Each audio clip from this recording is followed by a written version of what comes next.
Thank you all for joining us tonight for this evening's program on true local government, the impact of special districts with Amy Nojek, Dick Cleveland, Cara Hyde, Ken Marchetti, and moderator Rob Levine. I'm Claire Noble, the Director of Programming for the Vail Symposium. On behalf of Chris Sable, our Executive Director, Dale Mosier, our Board Chairman, and the entire Vail Symposium Board, welcome. The Vail Symposium has been convening locally and thinking globally since 1971. Tonight's program is presented in partnership with the Vail Valley Partnership. Two items to be aware of before we get started. Please use the Q&A option at the bottom of the screen to type your questions for tonight's panel. We'll get to those questions a little bit later in the program, and we'll get to as many as time permits. Tonight's program will run until 7 p.m. It's being recorded, and you'll be able to find that recording at vailsymposium.org. I'd like to take just a moment to thank some of the organizations and individuals that have made tonight's program possible. Our sponsors include the Town of Vail, Vail Resorts Epic Promise, the Antlers at Vail, and the Vail Daily. Our virtual programs are sponsored by Alpine Bank. Jeannie and Dale Mosier have underwritten our winter season. And the Vail Symposium is also supported by a generous grant from the Frechette Family Foundation. Thank you to all of our donors. Our next program is going to be this Thursday, January 13th. We welcome Professor of Organizational Behavior at the Stanford Graduate School of Business, Dr. Michelle Gelfand. She's the author of Rule Makers, Rule Breakers: How Tight and Loose Cultures Wire Our World.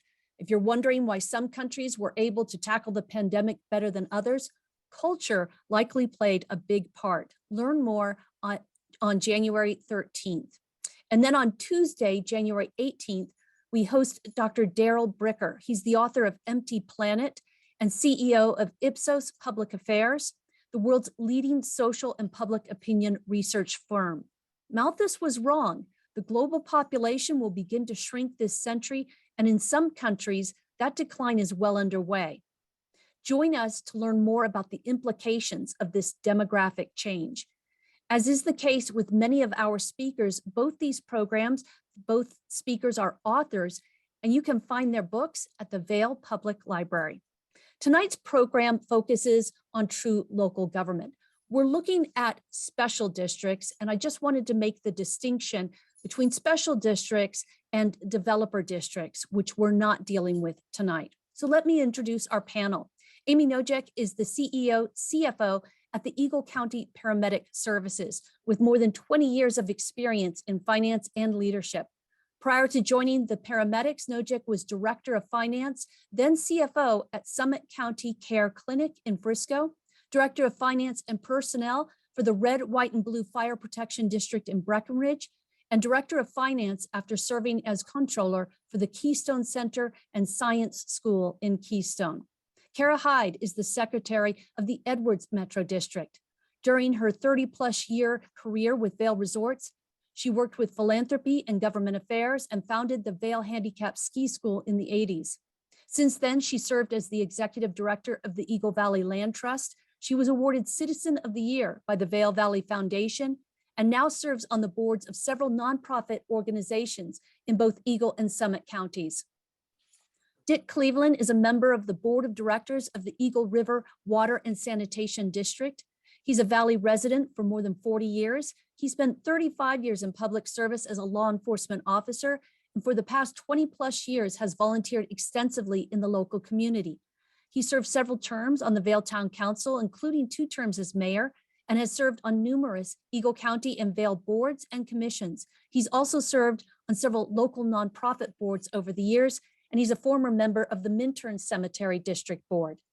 Ken Marchetti is the managing partner of Marchetti and Weaver, which handles the accounting, budgeting, and administration for metropolitan districts, property owners associations, and golf courses. He's a member of the American Institute and Colorado Society of CPAs, the Colorado Government Finance Officers Association, and the American Institute of Certified Public Accountants. He also serves on the boards of various business, civic, and community organizations. He graduated with honors, the Bachelor of Accountancy degree from New Mexico State University. And tonight's moderator, Rob Levine. He's formerly the general manager of the Antlers at Vail, for more than 30 years and continues to serve as the controller to the HOA. He served for 4 years on the Vail Town Council and has been on a number of boards since then, including the Bravo Vail Music Festival, Vail's Economic Advisory Council, and the Colorado Mountain College Foundation. He also chaired Vail's Tourism Bureau, now the Vail Valley Partnership, the Vail Symposium, and the Colorado State Chamber of Commerce. Just a reminder to our audience to please put your questions in the Q&A option at the bottom of your screen. We'll get to those questions later in the program. And now it's my pleasure to turn the program over to Rob Levine. Thank you, Claire. Thanks for having me, and thanks for everyone for joining us. The symposium wanted to put on this program because special districts impact all of our lives, sometimes more than we may be aware of. There are about 6 or more special districts in our area that we are subject to any number of. When you get your property tax notice each year, if you dig into that, you can see that you are in fact paying a certain number of dollars via the mill levy to any of, it could be a dozen different special districts, depending on where you live and what you're subject to.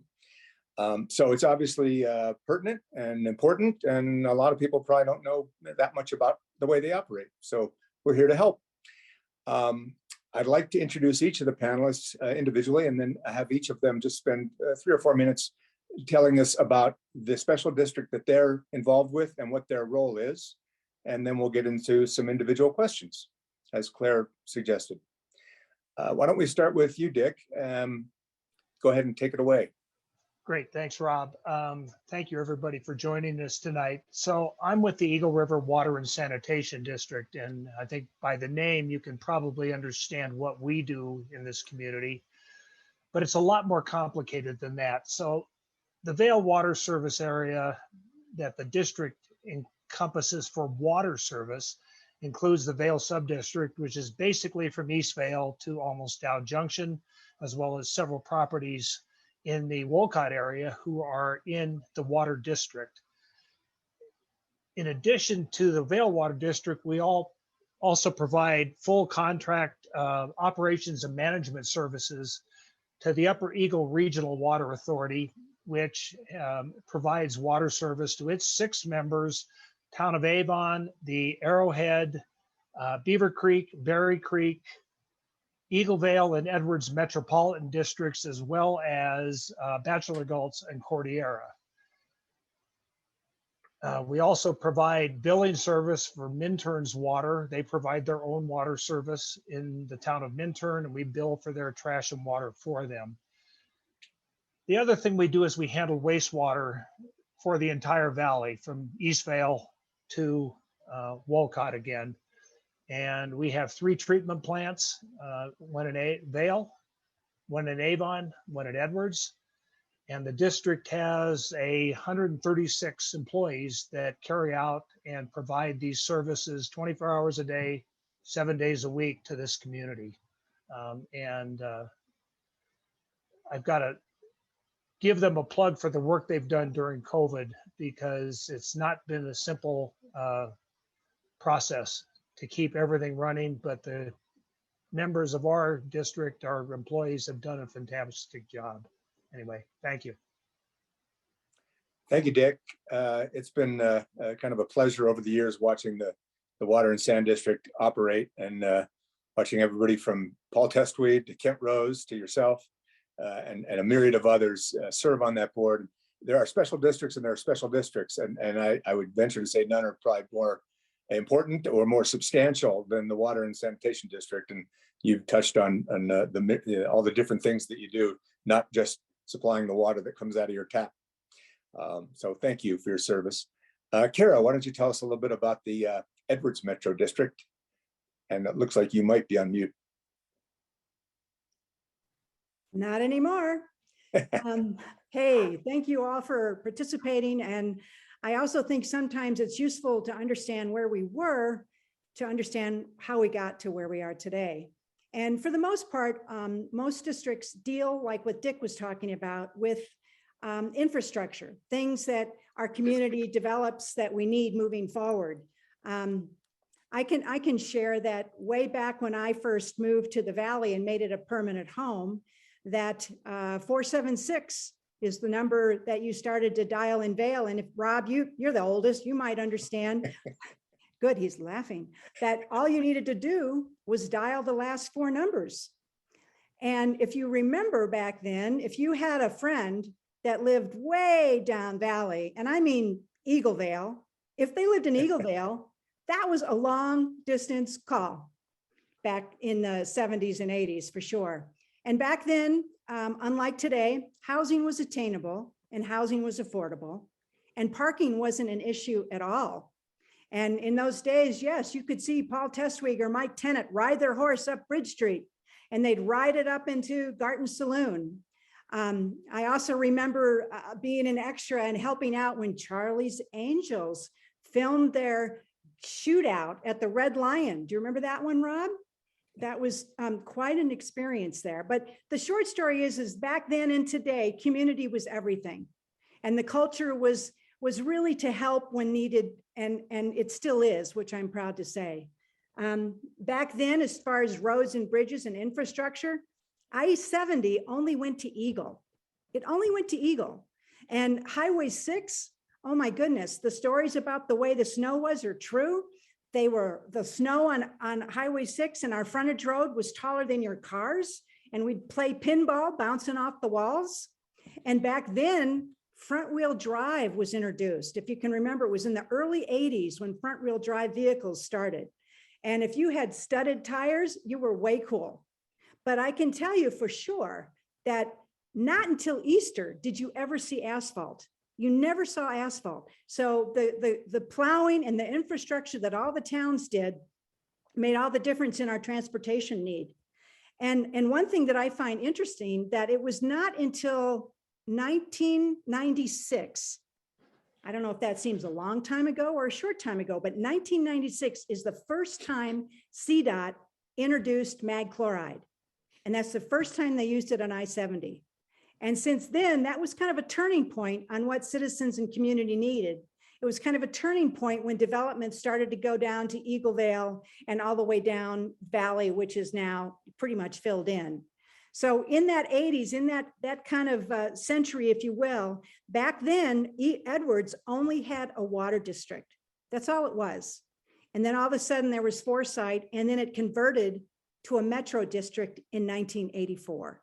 And so that was the impetus of the metro district. And for the most part, we are governed by our service plan, or it's an operating plan. And the one we're operating with now, that's our guiding light, was approved in 2020. So it's updated. And we're dealing with, again, the changes and the needs of our infrastructure. We deal with transportation issues. We deal with Parks and Rec in partnership with Mountain Rec. We do exciting things like mosquito control. And one of the things we partnered with mosquito control is the Boy Scouts, and got bat houses to try to mitigate the mosquitoes. We support activities and events that promote our business recruitment and development within our district. There's a lot of things that we do. And when Rob talked about your tax bill, when you look at your tax bill, Edwards is still the lowest tax rate. The Happy Meal, the total is 5.4%. And Edwards Metro District takes 1.5. And we use that and try to do triage and prioritize what the community needs within our service plan and our operating plan. So that's kind of a broad brush on what we do. And I hope Thank you, Cara. And thanks for the history lesson. That was unexpected, but welcome. Well, you know, I like fun facts. Amy, could you tell us about the paramedic district and your role? Hi, good evening, everyone, and thanks for having me. My participation on this panel is a little bit coming from a little bit different perspective than my colleagues here on the panel, in that I serve as the interim co-CEO and CFO of Eagle County Paramedic Services, otherwise known as Eagle County Health Service District.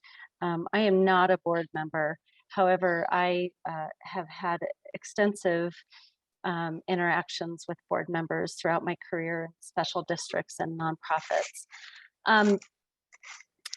you may have, hopefully you have not experienced our services in the past, but we are here for you when you need us. But Eagle County Paramedic Services mission in this community is to provide you all world-class out-of-hospital health care when you need it most. You've likely seen our ambulances, our paramedics, our EMTs. You may know about our community paramedicine program, which is one of the first in the nation to have begun. But truly, we provide out of hospital health care, advanced life support, basic life support, EMS transport throughout the Eagle Valley community. We serve and cover approximately 1,700 square miles, including most of Eagle County and the eastern portion of Garfield County. We serve the towns of Vail, Eagle Vale, Minturn, Redcliffe, Avon, Edwards, Walcott, Eagle, Gypsum, and Dotsero. We have 5 stations throughout the community. We have approximately 85 full-time staff that are serving these needs. So we do have extensive services within our community, and like others have said, we are primarily funded. We're actually funded in 2 different ways. We're funded through property tax dollars, through a small mill levy within Eagle County, and we're also funded through ambulance transport billing. So in addition, we extensively work with our healthcare partners, with Vail Health, Colorado Mountain Medical, the Hope Center, Eagle Valley Behavioral Health, our fire district partners and our fire departments. We work with Ski Patrol, we work with Vail Mountain Rescue, and as well as the Airport Fire Department to provide all of your medical first response services within the community. So we're really happy to be part of this panel, and I'd just like to share our support in advancing any kind of local government interaction and local government participation throughout the community, because this truly is, as the symposium and the Vail Valley Partnership have stated within the materials for this panel, special districts truly are the most local of local governments. And in serving on boards and getting involved in this way, we truly do have a very significant impact on our local communities. And I'm very honored to be a part of such a great and amazing special district like this. And I thank our other board members on this panel for committing their time and resources and skills in being board members on our partner local special district boards. So thanks for having me. Thank you, Amy. Well presented, and of all the importance for the special districts that I alluded to earlier, it's hard to imagine one that's more sort of life and death important than the paramedic, the health services board that you serve. And whether you're a board member or the CEO or any staff member, makes no difference. It's our appreciation is great. Our last panelist is Ken Marchetti, who I've known for 30 some years, and Ken has worked with a myriad of the special districts that we're all familiar with and not familiar with. So you probably have more of an oversight and an overview and an objective opinion of special districts and how they operate, but tell us a little bit about that perspective.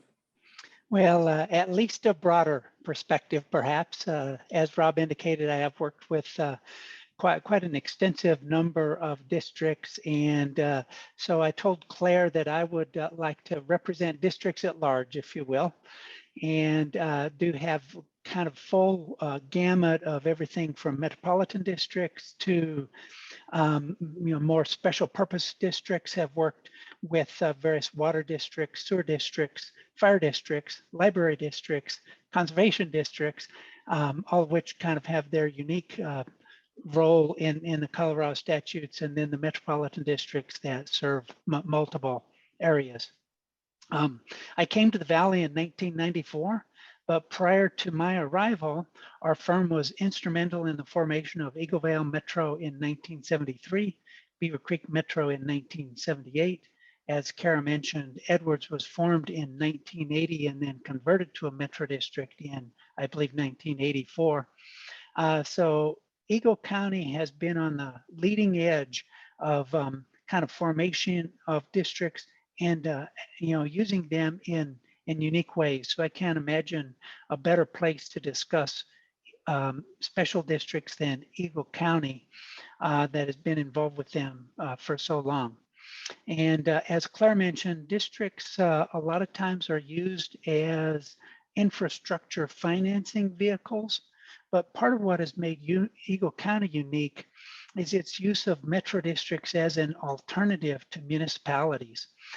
Thinking of communities like Eagle Vale, Beaver Creek, Edwards, these are all some relatively substantial communities. In fact, Edwards is the largest population center in Eagle County, and these communities are governed by metro district as opposed to municipalities. And so it's been one of the unique ways to use special districts as an alternative to municipalities. One of the things that Eagle County districts were very instrumental in was bringing sales tax as an alternative funding source for metro districts. Very involved in amending Colorado statutes to permit that. And then Bachelor Gulch Metro District was the first metro district in Colorado to implement a sales tax. And since that time, a number of other districts in Eagle County have followed suit, as well as, of course, of other districts around the state. So the Eagle County has been very much on the cutting edge. Another thing that I think they've been on the leading edge for has been consolidation of services, of basically saying, what's the best way to deliver various kinds of services? Water and sand, as an example, started with a whole kind of long list of districts, and over the years have kind of consolidated and say, we can do this better, more effectively, if we will consolidate and do that for some of these smaller districts, kind of bring them into the fold. So when you look at Eagle County, the way we've used water and sanitation, fire protection, another big example of that, where way back when, each one of these areas, Eagle Vale, Beaver Creek, Arrowhead, et cetera, had their own obligation to provide fire protection services, consolidated that into Eagle River Fire Protection District in 2000. When you look at recreation as another example, where Mountain Rec provides recreation for kind of the entire western half of Eagle County, as opposed to each one of those municipalities having to, figure out a recreation department and so forth. So I think all of those are creative ways to use districts and to make life better for all of us, to provide better level services more cost effectively. And I'm looking forward to hearing the differing perspectives of our panel members and the questions and input from the audience. My hope is that this discussion will bring more knowledge, light, and transparency to the topic of special districts. Thank you, Ken. Thanks very much. Good presentation. Let me follow up on that theme a little bit of consolidation and efficiencies, and ask kind of a generic question. Why have special districts in the first place? Why can't the municipalities and or the county, when it's appropriate, handle those functions? I'm going to start with Dick, and anybody else is welcome to offer their opinion as well. But the Water and Sanitation District doesn't mirror exactly Eagle County, but it covers most of it. And as Ken said, that it is the result of a number of consolidations of smaller water districts. But why wouldn't it be? Why isn't it more efficient for the county to do it, where there's governance already in place, than to have a special district? Dick? Tough question. You know, if you look at water and sanitation districts, Minturn provides its own water, has its own district. Eagle provides its own water, as does Gypsum.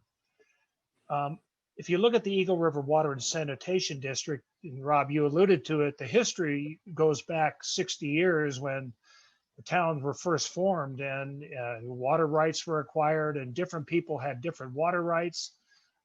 East Vail had their own water rights and water system. And so over the years, all of those have consolidated into a single district in Vail. And I'm going to talk about Vail because we're a little bit odd in that respect. So the Vail Sub District, which is the town of Vail, and little portions of Eagle County that we serve in the Gore Creek Valley, we have taxing power because we are a special district. We have a small ad valorem property tax that we get from the residents there. The down valley communities of Avon, and I talked about them, Beaver Creek, Arrowhead, Berry Creek, Eagle Vale, and the Edwards Metro districts, all when they were formed had their own water rights. Some of them had their own water systems. And over the years, the Upper Eagle Regional Water Authority was formed to kind of consolidate all that into a single group. And the Upper Eagle Regional Water Authority has their own board as well. And I'll discuss a little bit that we are in discussions with them, looking at, is there a way that we can consolidate? And in conclusion, because there's certain economies, especially when it comes to the use of water rights, that would be beneficial for all the parties involved. And so we're in some preliminary talks on that. A lot of it is, in my opinion, it was choices made by leaders back in the early days, trying to find a simple way to deliver services to the community. And because of the way of all the special districts and the distribution of water that we have in this valley, I think it was the obvious choice was try to consolidate as much as you could so that there was a single board making decisions, because water rights affect the entire valley. Water quality, you know, one of our biggest challenges at the district is to make sure that we assure the water quality of the Eagle River and Gore Creek and Black Gore Creek and all of these sources of water and groundwater in this community. And so I think having a consolidated group of people with common interests and probably common goals seems to work well at this end of the valley. I won't attempt to speak for the other communities. Thank you. Before I go to another question, would anybody else like to address that one? Their thoughts on the value of the efficiency, or the just the increased value of having more focus in terms of a special district rather than having it be a department of the county or a department of some municipality.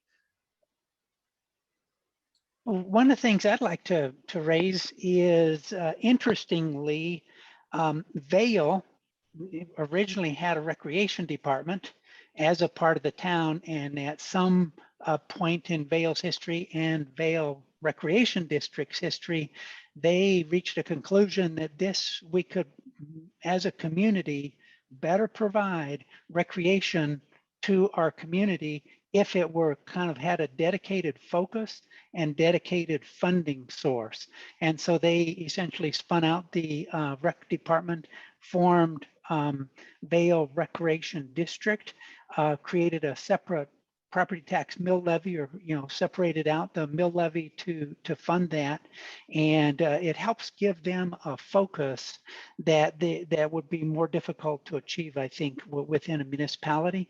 And I think that when you think about recreation down valley, I think it's a lot easier for one larger organization, Mountain Recreation, to provide recreation services, and we see a lot of overlap between our communities and kids in different programs coming from all of the different subdivisions around the valley, and having a more centralized organization to do that with.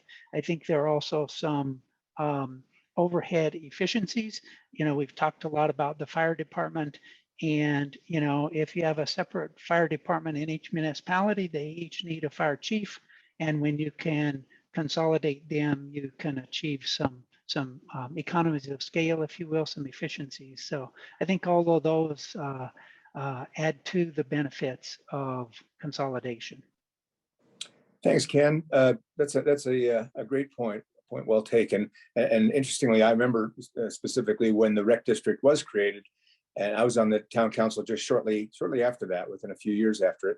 And I do remember the prime motivation was this understanding and grasp that recreation was so essential, so much a core part of the Vail community, that it deserved more attention and more focus and more dedication than the town was able to give it, because the town had to worry about so many other things, so many nuts and bolts of policing and at that point, water district and other things. So I think it's worked out well. Certainly there may be some lack of efficiencies because you have a town manager and you have a director of the Vail Rec District. But on the other hand, that focus and that dedication to that purpose, I think probably, at least in the minds of many, and mine included, offsets that small lack of efficiency.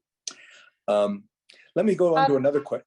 Yes. Oh, sorry. Please. If Please, I could Amy. just jump in too. I think Please. I wholeheartedly agree with both Dick and Ken's comments. I think in terms of where Eagle County Paramedic stands as an essential service, our history, a little bit of our history, we were once a long time ago a hospital-based system back in Vail, and found that we would better serve the community, and the voters also found that we would better serve the community if we were a standalone organization.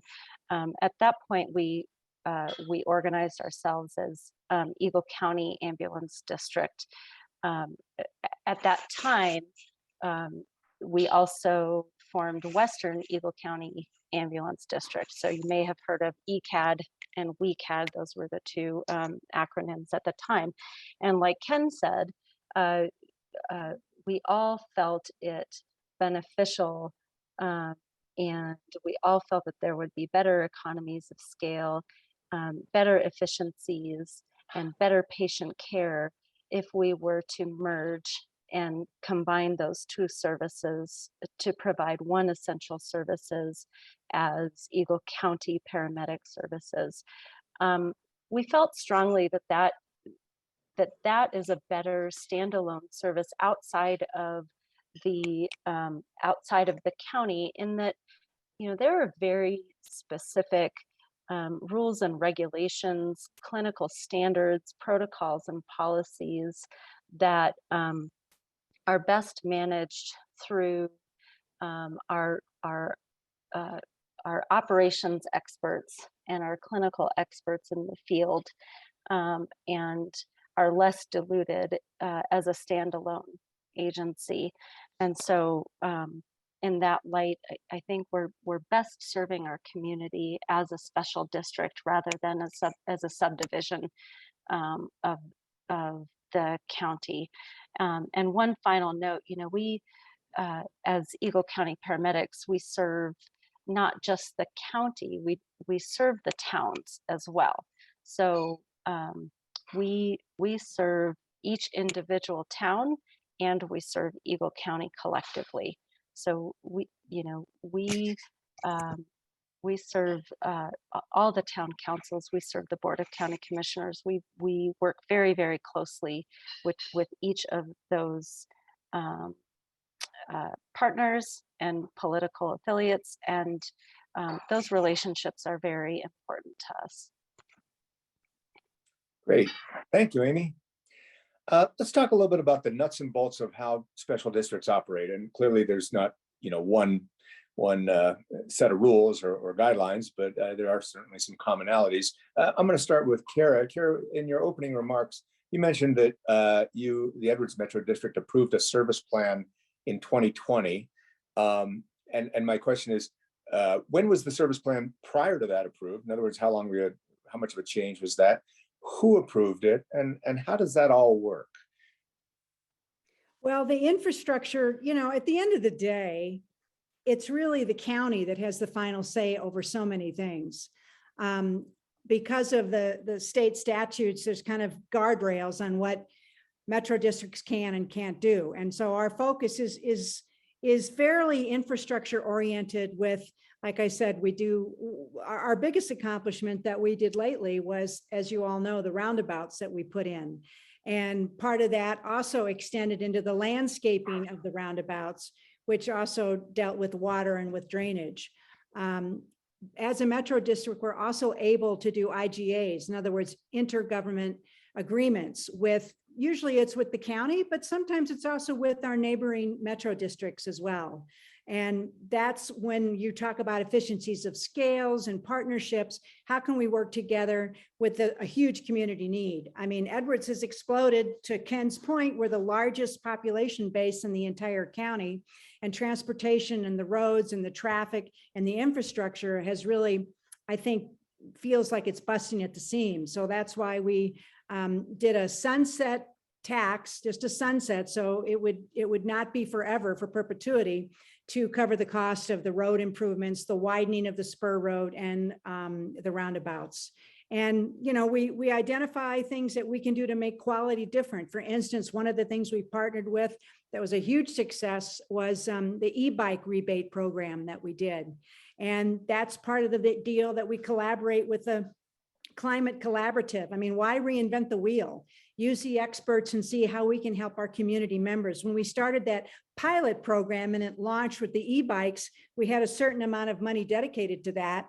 We had such a huge response that we had to go back to the board. And to your question, it's a board of 5 people that are elected at large for 4-year terms. And so anyway, we went back and said, my goodness, this is a home run. Can we allocate more funding for programs like the e-bike program? So, there's a lot of projects that are very Edwards central. I mean, for instance, another thing on our wish list has been, we've been working with Edwards Mobile Park and trying to help increase and improve the water quality there. Do you wanted to say something, Rob? No, sorry. Didn't mean to cut you off. That's okay. That's okay. Most people do. No, that was great. Thank you, Cara. Actually, you raised a good point. I was going to ask this next question. It'll be almost a lightning round question, but just for perspective, you said there's 5 board members. They serve 4 years each. Dick and Amy, how many board members do you have? How long are those terms? Do the elections work like most other elections? And then Ken, if you can give us a quick overview of what you're familiar with in terms of sort of what's the gamut. Dick? So we have 7 members. They're elected by districts, and the districts go again all the way down to Wolcott. Because we provide wastewater services to the entire valley, we have districts throughout the entire valley. My district is District 2, which is the north side of I-70 in Vail, basically the Dow Junction. Our terms are 2 or 3 years, and we will have an election this year. Elections in the past have always been on even numbered years. The state changed it, and in 2023, elections for special districts will go to odd numbered years. So this year, we will have an election this year, and we will have an election again next year for the remaining board members whose terms are up. Thanks. Amy? Very similarly to Dick, unsimilarly, we have 5 board members. We will also be holding an election in 2022 for those board seats that are both terming out and up for re-election. So we have 2 board members terming and 1 up for re-election. We will also hold an election in 2023. Those seats are as well for 2 or 3-year terms, depending on the cycle that those board members came in for. Thank you. And Ken, can you share sort of maybe a perspective overall? And is there in general any differences, any significant differences between the elections for special district board members versus elections for more political, municipalities and county governance that we may be more familiar with? Mm-hmm.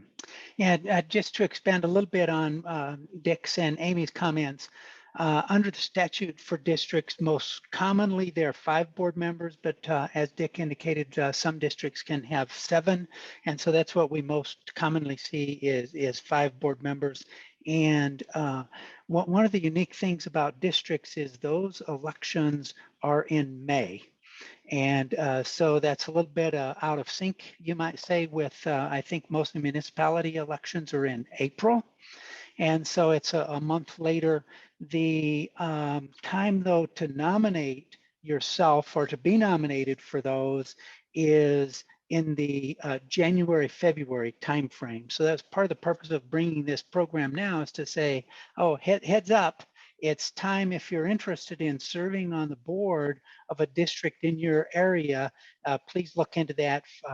There are transparency notices required to be published by districts. Most commonly, they're published on their websites, and they say what board seats are up. And most commonly, then the time period to nominate closes on February 25th. And so a lot of times people think, oh, May election, I have a lot of time to sign up for that. And then they get around to it's April and so, yeah, but sorry, it's too late to throw your hat in the ring. So now would be a good time to look into, if you're interested in running for a district. These are for districts where the board members are elected. I did want to briefly mention a number of other boards, like the library district board. Those seats are appointed by the county commissioners. The cemetery district boards typically have appointed seats. And so those a lot of times are a little bit, not as rigid in terms of when those elections have to occur. But if you're interested in serving on any of those, certainly look into the districts in your area. They too provide transparency notices normally to say when their terms are up. And if you have a specific interest, for example, you're really interested in libraries, that, I think a lot of these districts are in more of a recruiting mode to say, we need board members, especially well-qualified board members. And we'd love to hear from you if you're interested in serving. Thanks, Ken. This has been your public service announcement. I think we have about 15 minutes left. Claire, why don't we throw it back to you if in fact you have some questions from the audience. I'm guessing that you might. Yes, we've got quite a few questions. So the first question I think should go to Ken. They're asking, what is the difference, or can you describe the difference between a special district and these developer districts that were mentioned earlier in the program? I guess the way I would describe that is that a developer district is really a subset, if you will, of the category of special districts. And I like to think of my districts as kind of family members, if you will. When they're very first formed, especially for a new development area, the only people that own property there is the developer. And so it becomes a developer district because a developer buys all the land, gets ready to develop that land, forms a special district that we then kind of commonly refer to as a developer district. And since they're the only owners, they are the only people that are eligible to serve on that board. And they basically create a service plan, a development plan, and put that together for that area, start the development process as they, subdivide properties, create lots potentially, or houses, depending on whether they're going to sell lots or houses, start selling properties, and then you start getting other people that are buying into the district. One of the things that Colorado has done pretty extensively to try to address some of the concerns with the formation of these districts and how those will work is to try to increase the transparency related to those, so that when someone buys either a lot or a house in a new district, they, the objective is for them to be informed of, oh yes, this is in a special district, and by the way, that's how the infrastructure is being paid for, is with this special district. Most commonly, what will occur is the developer will issue bonds in some way, or take on some kind of debt through the district. So it's actually the developer serving in their capacity as board members of the district and issuing debt to pay for the infrastructure in the subdivision: roads, water, sewer, potentially build fire stations, rec centers, etc. And then when people buy into that district, they, the objective is for them to buy in with an awareness of, oh yes, the bond payments are going to last a long number of years, very typically 20, 30 years, to pay for the bonds that were issued to pay for the infrastructure. Over time, then what happens is those new people buy into the district, become eligible to serve on the board, and so then they'll run for election. Most commonly, their neighbors are going to elect them to the board as opposed to further developer board members. And then over a period of time, the control of the board transitions from the developer board members controlling the board of the district to ultimately where then it's kind of like the kids growing up, moving out of the house, going out on their own, starting their own family. And at that point in time, the board will be fully controlled by the residents, people that live in the metro district. And part of where you get into, if you will, the rub between a developer district and a district that's post-development stage is that the developer's intent, I think, at least intended to be fully disclosed from the beginning, is to pay for the infrastructure through the district. And I think that's where some of the rub comes in, is that people say, oh, well, I bought into this community. I didn't realize that there was a district and that I'm going to be paying for the infrastructure through my property taxes for umpteen years into the future to pay for that infrastructure. But that's basically the way I see the distinction between what are commonly referred to as developer districts and post-development districts. Thank you, Ken. I'm going to share my screen with the document you sent.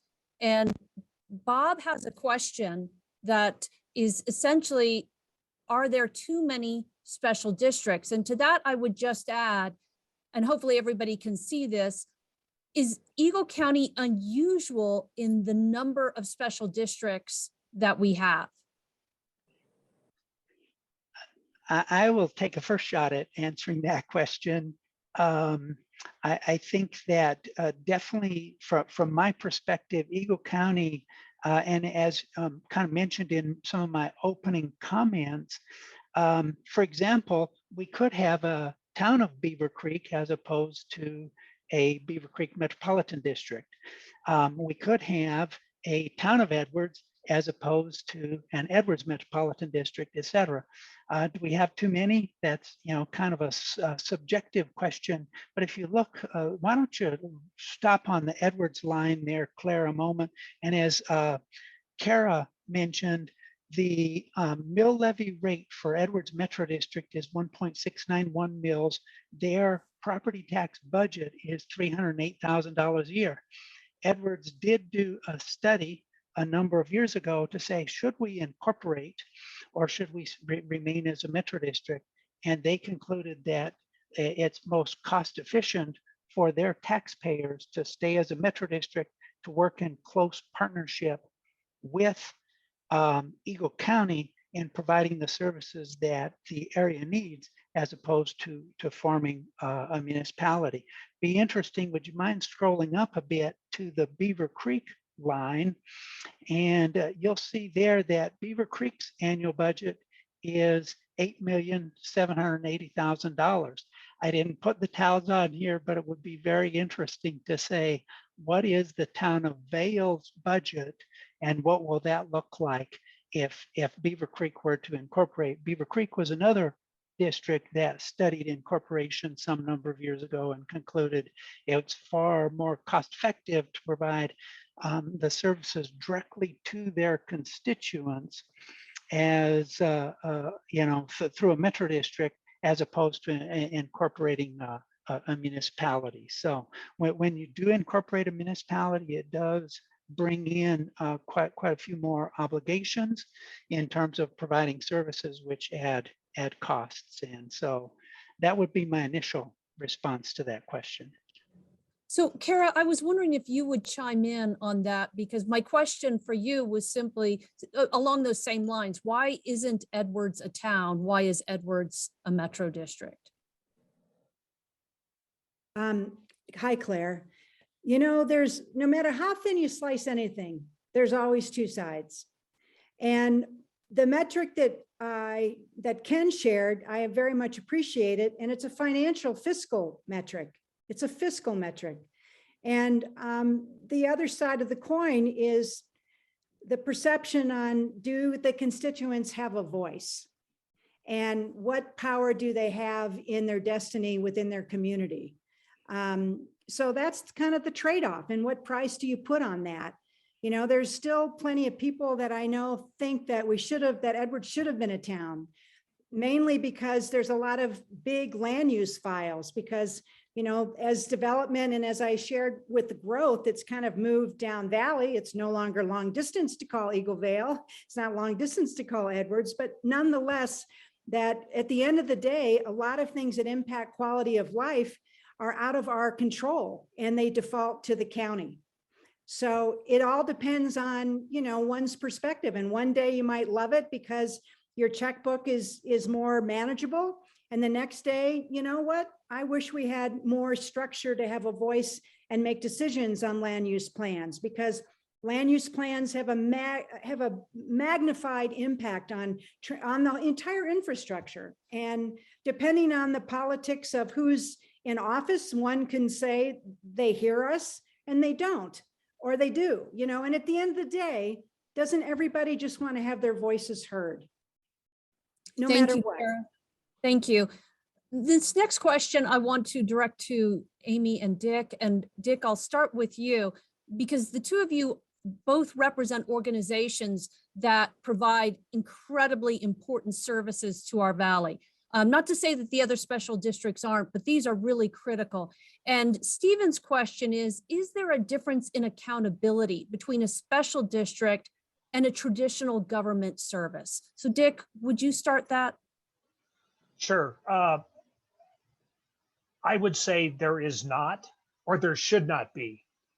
I think it's important for districts such as ours to be transparent. We have to comply with Tabor like everybody else does. We have to have open meetings. We follow the open meeting laws, the sunset, all of those things we are required to follow. The downside is that people become kind of desensitized to what it takes to get water to their home, because it's always been there. And so I think people are busy. They have other things going on in their lives. And until the water stops flowing to your home or the sewage stops flowing away from your home, if the service is adequate, I think it's benign neglect. And, you know, I personally believe we have a responsibility to reach out to people let them know what's going on when we have an election. And I know the board, the last time we had an election, we made sure that it was put out publicly, not just on our website. I think it's kind of up to each district to probably work harder to be transparent. But I think in general, we all try to do our best and think we are being transparent. Amy, did you want to add to that? I would just add to Dick's comments in that we are legislatively mandated by Title 32 in the Colorado revised statutes. So all special districts within Colorado have a very high level of accountability, as do all of our local and state governments within Colorado. So I agree with Dick in that we maintain a very high level of accountability to our constituents and our citizens and our taxpayers, and that shouldn't differ from any state or local government within our state boundaries. Further, we operate by our service agreements, by our IGAs. We maintain full transparency. We do abide by Colorado Sunshine laws. We have all open and public meetings, and we encourage participation and community involvement within everything that we do.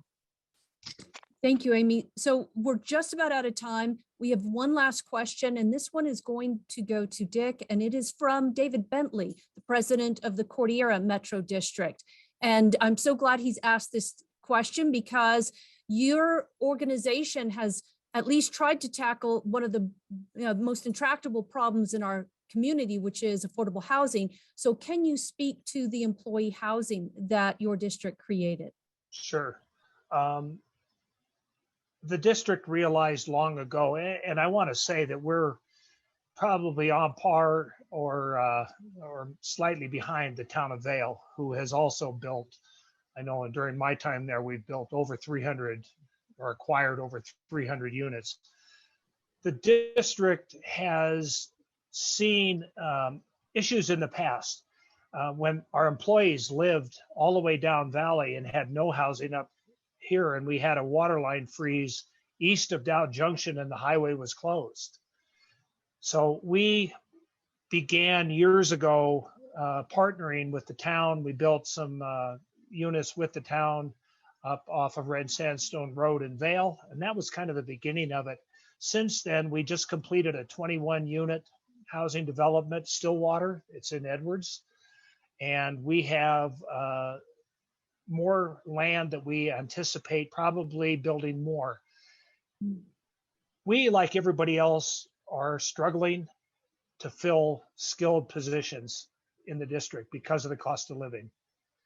And our board has made the determination that it's not like an amenity that we have to provide. It's a necessity that we have to provide if we are going to have people who can come here and do the job. Those 136 employees need to have a home to go to and a place where they feel safe and where their families can be part of this community for us to be able to service all of our customers, both the district and the Upper Eagle Regional Water Authority. And so both of those boards have been totally supportive of the district's efforts to build housing. And I anticipate you will see us building additional housing with partners, we hope, in the future. Thank you so much. We're out of time. Thanks to everybody for participating. I want to say a special thanks to Katie Coakley as well as Amy Noyak. I apologize. It looks like I mispronounced two names tonight. Ken Marchetti, my apologies to you as well. But thank you to Amy and Katie for recommending that we do this program. I hope it's helped people that were watching tonight learn more about special districts and hopefully get involved in some of those special districts and file to run in the May elections. That would be wonderful. Thank you all for joining us this evening. Rob, thank you so much. For everybody watching at home, thank you. And I hope you'll join us on Thursday evening when we welcome Dr. Michelle Gelfand, who will be discussing tight versus loose cultures. Thank you, everybody, and good night.